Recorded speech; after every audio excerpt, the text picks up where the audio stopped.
नमस्ते। आज हम बिहार की राजनीति की नब्ज टटोलने निकले हैं। खास तौर पर नजर रहेगी 2025 में होने वाले विधानसभा चुनावों पर। हमारे पास ना कुछ हाल के सार्वजनिक विश्लेषण हैं, थोड़ी समीक्षाएं हैं और हाँ, कुछ जनमत सर्वेक्षण भी हैं। इनका एक तरह से निचोड़ लेकर बैठे हैं आज। देखिए, इरादा कोई भविष्यवाणी करने का तो बिल्कुल नहीं है। बस ये जो स्रोत हैं, इनसे जो जरूरी बातें निकल रही हैं, जो ट्रेंड्स दिख रहे हैं, उन्हें समझना है कि भाई असल मुद्दे क्या हैं, वोट किस पर पड़ेगा, और ये जो पार्टियां हैं, गठबंधन हैं, इनको लेकर हवा क्या बन रही है। और हाँ, वो कौन सी बातें हैं जिन पर थोड़ी कह सकते हैं खींचतान है या तनाव है। तो चलिए खोलकर देखते हैं इसे। हाँ बिल्कुल, और ये समझना भी जरूरी है कि ये चुनाव सिर्फ बिहार के लिए नहीं है। इसका असर कहीं न कहीं राष्ट्रीय राजनीति पर भी पड़ता है। हमारे पास जो ये शुरुआती जानकारी है, ये जमीनी हकीकत की एक झलक तो देती है, पर देखिए तस्वीर काफी उलझी हुई है।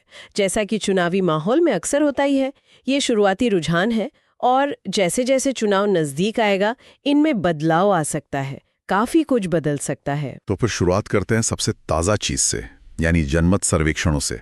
कई पोल्स में एक पैटर्न सा तो दिख रहा है। एनडीए मतलब भाजपा और जद्दी वाला गठबंधन, वो महागठबंधन पर, जिसमें राजद, कांग्रेस, लेफ्ट वगैरह हैं, उस पर एक साफ बढ़त बनाता दिख रहा है।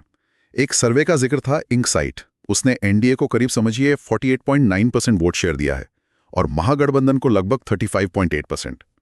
अब पहली नजर में देखें तो ये फासला तो काफी बड़ा लगता है। हाँ, ये आंकड़े निश्चित रूप से ये एनडीए के पक्ष में एक मजबूत रुझान दिखा रहे हैं, लेकिन राजनीति सिर्फ आंकड़ों का खेल तो है नहीं, इसमें कई परतें होती हैं, है ना। और यहीं एक बहुत दिलचस्प पेंच सामने आता है। वही सर्वेक्षण जो एनडीए गठबंधन को इतनी बढ़त दिखा रहे हैं, वो ये भी बता रहे हैं कि मुख्यमंत्री पद के लिए नीतीश कुमार की जो व्यक्तिगत लोकप्रियता है, या कहिए पहली पसंद के तौर पर उनकी स्थिति थोड़ी कमजोर हुई है। मतलब लोग शायद गठबंधन को तो पसंद कर रहे हैं, लेकिन चेहरे को लेकर थोड़ी हिचकिचाहट दिख रही है। अच्छा, ये तो वाकई एक विरोधाभास जैसा है ना, कि गठबंधन तो आ गया है पर सीएम फेस की पॉपुलैरिटी थोड़ी कम। इसका क्या मतलब निकालें? क्या वोटर पार्टी या गठबंधन के नाम पर वोट कर रहा है, या फिर वो लोकल समीकरण, उम्मीदवार, वो सब ज्यादा मायने रख रहा है? या ये भी हो सकता है कि नीतीश कुमार के बार बार पाला बदलने से वो जो विश्वसनीयता का सवाल उठा है, शायद उसका असर हो। दूसरी तरफ तेजस्वी यादव वो एक मजबूत दावेदार के तौर पर उभरते दिख रहे हैं। खासकर युवाओं में उनकी अपील बढ़ी है, ये साफ नजर आ रहा है। तो जहां गठबंधन लेवल पर एनडीए मजबूत है, वहीं सीएम पद की रेस में तेजस्वी यादव की दावेदारी मजबूत है। लड़ाई दिलचस्प है। चलिए इसको थोड़ा और खोलते हैं। अगर हम अलग अलग वोटर ग्रुप्स को देखें तो क्या तस्वीर बनती है। महिलाओं के वोट की तो बहुत चर्चा रहती है बिहार में। सही कहा, और सर्वे भी यही इशारा कर रहे हैं। महिलाओं के बीच एनडीए का समर्थन काफी ज्यादा दिख रहा है। कुछ सर्वे में तो 60% से ज्यादा महिला वोटरों ने एनडीए का पक्ष लिया। ये बहुत बड़ा आंकड़ा है और ये निर्णायक भी साबित हो सकता है। इसके पीछे वजह कई हो सकती हैं। कुछ सरकारी योजनाएं हैं जिनका सीधा लाभ महिलाओं को मिला है, या फिर सुरक्षा, विकास का वादा, ये सब बातें हो सकती हैं। लेकिन युवा वोटरों का क्या? उनकी आबादी भी तो अच्छी खासी है और वो शायद बेरोजगारी जैसे मुद्दों से ज्यादा जुड़े होते हैं। युवाओं का मामला, हाँ, वो थोड़ा अलग है। 18 से 29 साल वाले वो ज्यादा बटे हुए नजर आते हैं। एक हिस्सा तो है जो महागठबंधन की तरफ झुका है, शायद तेजस्वी की अपील हो या रोजगार का मुद्दा हो, लेकिन एक बड़ा तबका अब भी एनडीए के साथ खड़ा दिख रहा है। हो सकता है राष्ट्रवाद का मुद्दा हो या विकास का बड़ा नैरेटिव। तो युवाओं का वोट किधर जाएगा, ये अभी पूरी तरह साफ नहीं है। ये एक एक्स फैक्टर रहेगा चुनाव में। तो ये तो ही वोटों की बात, चेहरों की और अलग अलग समूहों के रुझानों की। लेकिन इन सब के पीछे असल मुद्दे क्या हैं? मतलब वोट डालते समय लोगों के दिमाग में चल क्या रहा है सबसे ऊपर? हमारे पास जो ये जानकारी है उसमें एक बात बार बार आ रही है और बहुत जोर से आ रही है, वो है बेरोजगारी। ऐसा लग रहा है कि बहुत सारे वोटरों के लिए ना ये मुद्दा इस वक्त जाति या धर्म जैसे जो पारंपरिक समीकरण हैं उनसे भी बड़ा हो गया है। युवा तो खासतौर पर इसे लेकर परेशान है और शायद यही तेजस्वी यादव की बढ़ती अपील की एक वजह भी हो सकती है। बिल्कुल, बेरोजगारी तो पिछले कई चुनावों से बिहार में बड़ा मुद्दा रहा है, लेकिन इस बार हाँ, इसकी गूंज कुछ ज्यादा ही है। इसके साथ ही महंगाई, रोजमर्रा की चीजों के बढ़ते दाम, ये भी लोगों की चिंता का एक बड़ा कारण है। और हाँ, बेसिक सुविधाएं, बिजली, पानी, सड़कें, ये वो चीजें हैं जो लोगों की जिंदगी पर सीधा असर डालती हैं और शिकायतों के लिस्ट में ये हमेशा ऊपर रहती हैं। लोग इन पर काम चाहते हैं, सिर्फ वादे नहीं। और इन रोजमर्रा के मुद्दों के अलावा क्या कोई और बड़ा फैक्टर है? आपने पहले विश्वसनीयता का जिक्र किया था। हाँ, विश्वसनीयता और एक तरह की सत्ता विरोधी भावना भी है। नीतीश कुमार का कार्यकाल लंबा हो गया है और उनके बार बार गठबंधन बदलने को लेकर लोगों में अलग अलग राय है।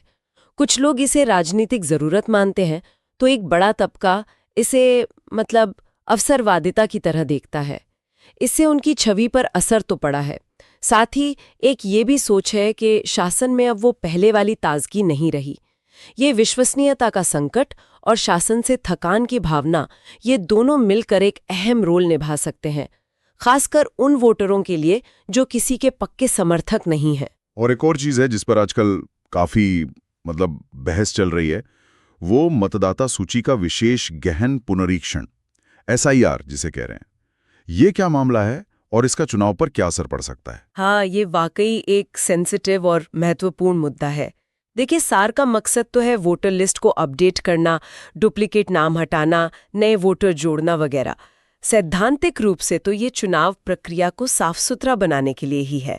लेकिन चिंताएं और विवाद इसलिए हैं क्योंकि कई विपक्षी दलों और सिविल सोसाइटी ग्रुप्स को डर है कि इस प्रक्रिया की आड़ में जानबूझकर या अनजाने में ही सही कुछ खास वर्गों के लोगों के नाम काटे जा सकते हैं। कौन से वर्ग? किन लोगों को लेकर चिंता है? खास तौर पे जैसे प्रवासी मजदूर हैं जो अपने पते पर हमेशा नहीं मिलते, या ग्रामीण इलाकों के गरीब लोग जिनके पास शायद सारे दस्तावेज न हो, या फिर अल्पसंख्यक समुदाय के लोग। उन्हें डर है कि कहीं उन्हें वोट देने के अधिकार से ही न हटा दिया जाए। प्रक्रिया में पारदर्शिता की कमी की शिकायतें भी हैं, नियम थोड़े जटिल हैं। दूसरी तरफ चुनाव आयोग और सत्ता पक्ष का कहना है कि ये सब चिंताएं बेबुनियाद हैं, ये प्रक्रिया निष्पक्ष चुनाव के लिए जरूरी है। लेकिन इस पूरी बहस ने एक शक और विश्वास की कमी का माहौल तो बना ही दिया है। समझ गए। प्रेरित हुए मुद्दे और चिंताएं। अब जरा पार्टियों और गठबंधनों को लेकर जो आम धारणाएं बन रही हैं, परसेप्शन जिसे कहते हैं, उस पर बात करते हैं। NDA के बारे में लोग क्या सोच रहे हैं, क्या माना जा रहा है? NDA को लेकर आम धारणा ये है कि उनका संगठन बहुत मजबूत है, जमीनी स्तर तक कार्य करता है, केंद्र में अपनी सरकार होने का फायदा भी है, संसाधन है, बड़े नेता प्रचार के लिए आ सकते हैं, साथ ही कई सरकारी योजनाएं चल रही हैं जिनका लाभ उन्हें मिल सकता है, खासकर महिला वोटरों के बीच, जैसा हमने पहले बात की। लेकिन क्या सब कुछ अच्छा ही है? आलोचनाएं भी तो होंगी, कमजोरियां? हाँ, बिल्कुल। आलोचना इस बात को लेकर है कि कई वादे अभी भी जमीन पर पूरी तरह उतरे नहीं हैं। विकास असमान है, कहीं काम दिखता है, कहीं नहीं, और खासकर ग्रामीण या पिछड़े इलाकों में लोगों को लगता है कि उनकी उपेक्षा हो रही है। बड़े वादों और जमीनी हकीकत के बीच का जो फासला है, वो उनके कमजोरी बन सकता है। अच्छा, और महागठबंधन के सामने क्या चुनौतियां हैं, उनकी क्या दिक्कतें हैं? अगला गठबंधन के लिए चुनौतियां कई हैं। पहली तो यही कि अपने घटक दलों के बीच तालमेल बिठाए रखना, एक एकजुट चेहरा पेश करना। अक्सर अंदरूनी खींचतान की खबरें आ जाती हैं। हाँ, वो तो दिखता है कई बार। बिल्कुल, वो उनकी छवि को नुकसान पहुंचाता है। दूसरी बड़ी चुनौती है उस धारणा से लड़ना कि वो केवल कुछ खास जातियों जैसे यादव और समुदाय जैसे मुस्लिम के वोट पर ही निर्भर है। उन्हें ये साबित करना होगा कि वो समाज के सभी वर्गों की बात करते हैं, उनके पास विकास का एक ठोस एजेंडा है। तेजस्वी यादव लोकप्रिय जरूर हैं, लेकिन क्या वो महागठबंधन को उसके पारंपरिक वोट बैंक से आगे ले जा पाएंगे? ये बड़ा सवाल है। इस बीच कुछ नए खिलाड़ी भी मैदान में आने की कोशिश में हैं, जैसे प्रशांत किशोर की जन सुराज यात्रा। क्या उनका कोई असर दिख रहा है ग्राउंड पर? देखिए, जन सुराज जैसे प्रयास उन वोटरों में एक उम्मीद जगाते हैं जो पारंपरिक राजनीति से, खासकर वंशवाद और जातिवाद से शायद ऊब चुके हैं जी। और वो गवर्नेंस यानी सुशासन पर आधारित राजनीति चाहते हैं। प्रशांत किशोर का अपना एक ट्रैक रिकॉर्ड है, उनकी बातें लोगों को अच्छी भी लगती हैं, लेकिन अभी तक उनका संगठन जमीनी स्तर पर कितना मजबूत है ये कहना मुश्किल है। बिहार जैसे राज्य में चुनावी गणित बहुत जटिल होता है, सिर्फ बातों से या एक चेहरे से चुनाव जीतना आसान नहीं होता। हाँ, ये तो है। उन्हें स्थापित गठबंधनों को चुनौती देने के लिए जमीनी स्तर पर बहुत ज्यादा मेहनत करनी होगी। उनका प्रभाव कितना होगा ये तो आने वाला वक्त ही बताएगा। तो कुल मिलाकर मैदान में कई खिलाड़ी हैं, सबके अपने प्लस पॉइंट्स हैं, अपने माइनस पॉइंट्स हैं। अब जरा उन जोखिमों और तनाव के बिंदुओं पर गौर करते हैं जिनका जिक्र बार बार आ रहा है। एक तो आपने विश्वास की कमी की बात की थी एसआईआर प्रक्रिया के संदर्भ में। हाँ, ये एक बड़ा जोखिम है अगर लोगों को चुनावी प्रक्रिया की निष्पक्षता पर ही शक होने लगे तो ये लोकतंत्र के लिए अच्छा संकेत नहीं है। अगर बड़ी संख्या में सही वोटर लिस्ट से बाहर रह जाते हैं या उन्हें ऐसा लगता है कि उनके साथ नाइंसाफी हुई है तो इसका असर न सिर्फ चुनाव नतीजों पर पड़ेगा बल्कि चुनाव के बाद भी एक तनाव बना रह सकता है। और दूसरा तनाव का बिंदु क्या है? आपने पहले इशारा किया था। वो है जिसे हम गठबंधन की थकान कह सकते हैं या नेताओं के प्रति एक विश्वासघात की भावना। नीतीश कुमार का बार बार सहयोगी बदलना, अब इसे चाहे राजनीतिक मजबूरी कहें या अवसरवादिता, लेकिन इसने वोटरों के मन में एक सवाल तो खड़ा किया है कि किस पर भरोसा करें। आज जो साथ है कल वो रहेंगे या नहीं। ये जो अस्थिरता की भावना है ये नेताओं की विश्वसनीयता को कम करती है। और एक तीसरी बात भी शायद है, नेताओं और जनता के बीच एक कनेक्शन की कमी महसूस होना। क्या ऐसा है? हाँ, ये भावना भी दिखती है, खासकर दूर दराज के ग्रामीण इलाकों में। लोगों को लगता है कि नेता चुनाव के समय तो आ जाते हैं, बड़े बड़े वादे कर जाते हैं, लेकिन जीतने के बाद गायब हो जाते हैं। उनकी समस्याएं वैसी की वैसी बनी रहती हैं, विकास का फायदा उन तक पहुंचता नहीं। उन्हें लगता है कि नेताओं का ध्यान रैलियों, भाषणों और मीडिया में बने रहने पर ज्यादा है, बजाय इसके कि वो जमीनी स्तर पर काम करे और लोगों से सीधा मिले। ये जो कटाव या डिस्कनेक्ट है, ये अक्सर सत्ताधारी दल के खिलाफ जाता है। ये सारी बातें सुनने के बाद सवाल उठता है कि आखिर 2025 के चुनाव में दांव पर क्या लगा है। ये चुनाव सिर्फ सरकार बनाने के लिए तो है नहीं, शायद बिहार की राजनीति की दिशा भी तय कर सकता है ये। बिल्कुल सही कहा आपने। एक स्तर पर तो ये चुनाव इस बात का लिटमस टेस्ट है कि क्या बिहार की राजनीति अपनी पारंपरिक धुरी से हटेगी, मतलब जातिगत समीकरण और वोट बैंक की राजनीति से हटकर क्या विकास, शासन, प्रदर्शन जैसे मुद्दे ज्यादा हावी होंगे। क्या वोटर पार्टियों और नेताओं को उनके काम के आधार पर परखेंगे या फिर पुराने समीकरण ही चलते रहेंगे। और विश्वसनीयता का मुद्दा कितना अहम होगा इसमें? बहुत ज्यादा, बहुत ज्यादा।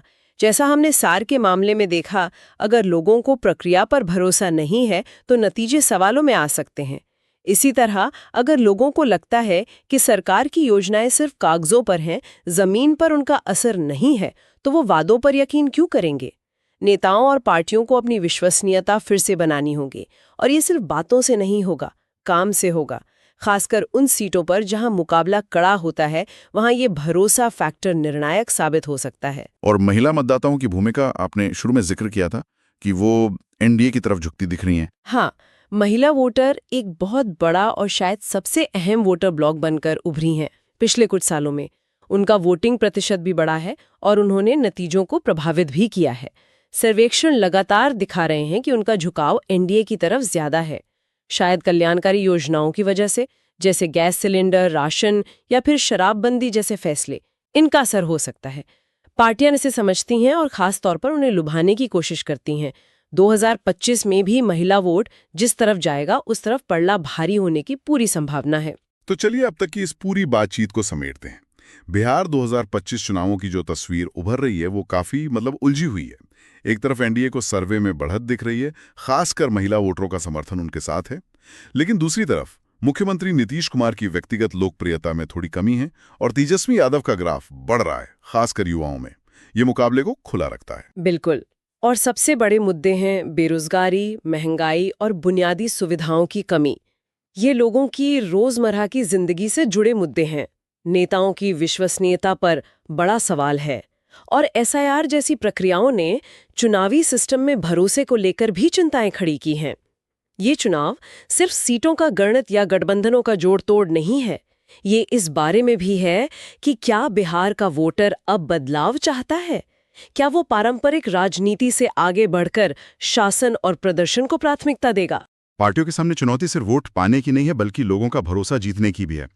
उन्हें साबित करना होगा कि वो सिर्फ वादे नहीं करते, जमीन पर काम भी करते हैं और लोगों की असली चिंताओं को समझते हैं, उन्हें दूर करते हैं। हाँ, उन्हें वोटरों से सीधा कनेक्ट करना होगा, उनकी समस्याओं का समाधान देना होगा।